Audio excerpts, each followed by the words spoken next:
4 years ago, my family moved from the city. We couldn't take the fast-paced life, and we were a wealthy and well-educated family. So we figured we would move somewhere remote and peaceful. Bayabee Forest, western part of Maine, is where we settled. Now, in our family, we had me, the oldest son. Then you had my father, my mother, one brother, and one sister. Things were fine around here. We lived off the land, and life was great. But then everything changed. It wasn't for the better. Oh god, it's horrifying. I'm alone now. It got them. And I'm sure I'm next. So to whoever reads this story, I hope you never stay here. It will get you too. These are my final thoughts and my horrific story. It all started when my sister went for water one day. She didn't return for almost an hour, but we lived alone out here. Or so we thought. I still hear her scream sometimes, that ear-splitting cry of terror, and the scene of my father and brother flashing looks of extreme terror before breezing through the door. They came back, glistening blood on their pants and shoes, crying uncontrollably. They had found nothing left of her but a few bone splinters, ripped clothes, and a puddle of blood. Things were never the same after that day. Mother never really spoke again after seeing her daughter's remains. The next person to go was my father. Our food was running low and we were snowed in, so he couldn't go to town. He grabbed his rifle and took the wilderness around us. He didn't come back when we expected him to. My brother and I decided that we would go search for him in the morning. There was no need to go out then. Around 1 AM, I was dozing in a kitchen chair when there was a low guttural growl from outside the door. Then a resounding bang, bang, bang on the door, and then a loud thump.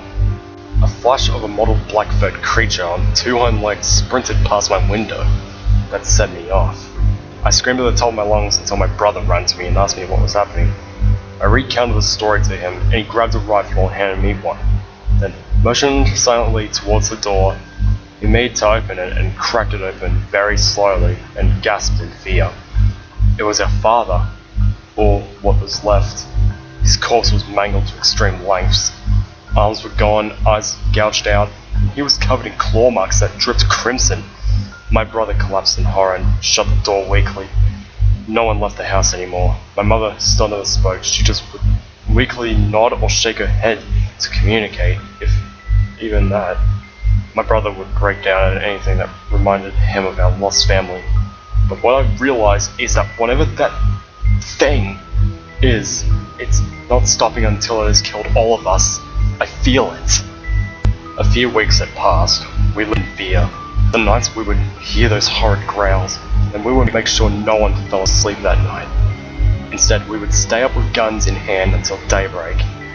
One morning, after a long night of paranoia, my brother proclaimed that he was taking supplies and heading away to town. Freedom of death, he said. One of them happens today. He offered to take us with him. I pleaded with him not to go, but he insisted. I told him I would not go. My mother just shook her head mutely. He said he would send for help when he got to town, and to keep everything locked. Don't you dare leave. Don't you even stick your nose out of that damn door, he said. I know I was only 10 months older than him, but I felt awful about him being the one who was going out. I knew I was going to get him. I knew. That night, he walked out just before dark fully struck, having made sure we were okay and had supplies, and began the nightmarish walk to the car. He got to the car and opened the half-frozen door after a few violent tugs on the handle. It was then that I heard the sound that unnerved me on the spot. He turned the key, and as the car started, a blood-curdling scream lit the night air. The beast leapt the trees from the side opposite my brother. The creature must have been almost 8 feet tall, with a mangled black wolf's face and a body, but walked on its 2 hind legs, or rather sprinted. My brother opened his eyes in fear and smashed his foot onto the gas pedal. The thing pounced onto the car and finally smashed his window. My brother steered wildly, trying to get away from the creature, but he crashed his car, smashed into a tree. If that didn't kill them, the beast reached in the car and pulled his still squirming body out of the car. The creature looked right at me through the window from a distance, before slicing into my brother's stomach with razor-sharp claws.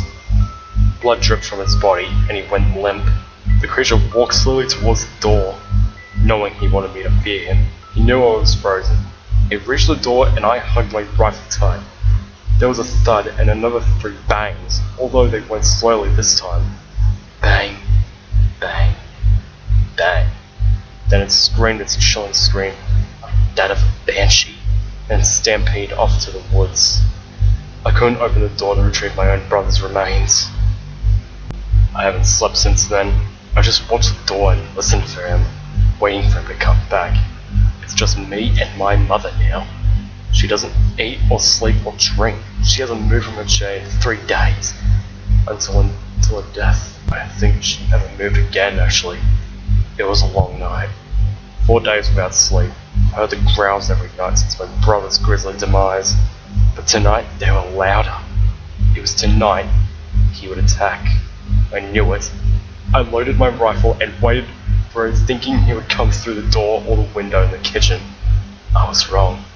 My mother sat in the other room, but even with my phobia of it, I let her be. It was late when I began to hear a scraping along the house sides. 4 times he circled. We were trapped and he knew it. It stopped and my heartbeat quickened, as if in slow motion. I realized where he stopped just a moment too late. Right next to the side of the house where my mother was.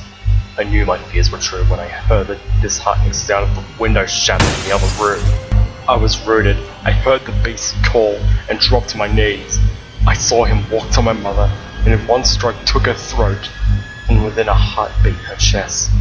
He screamed and dove from my room. This was just a few short hours ago. The scrapings are starting again. Till Hammer finds this, leave quick. Don't look back.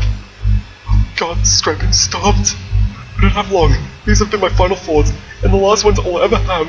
Please, heed this warning.